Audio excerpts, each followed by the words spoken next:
During my time as a Lucchese member, I've heard of many businesses that were on record with families and certain members.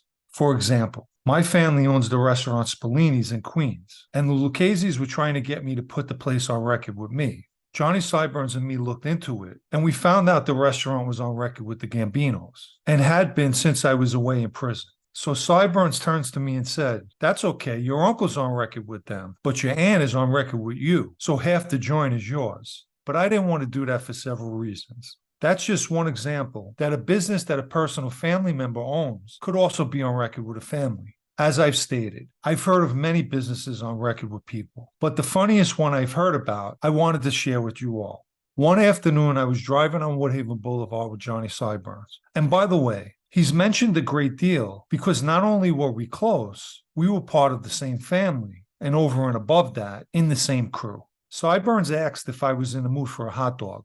Now, before I begin, anyone living in Queens should know that the best hot dogs come from the blue truck Dominic's on Woodhaven Boulevard. It's always parked outside St. John's Cemetery, which is where a lot of my family is buried. I can remember that truck being there as a kid, and although specifically I don't know how many years it's been there, I would have to say decades. Sideburns pulled the car over, and we walked over to the truck. That day, there was a guy and a woman working it. We placed our orders. Personally, I like my hot dogs with sauerkraut and onions, and so did Sideburns. He seemed to know the people in the truck and was talking to them for a while, and I don't believe they charged us. We went back to the car to eat the food.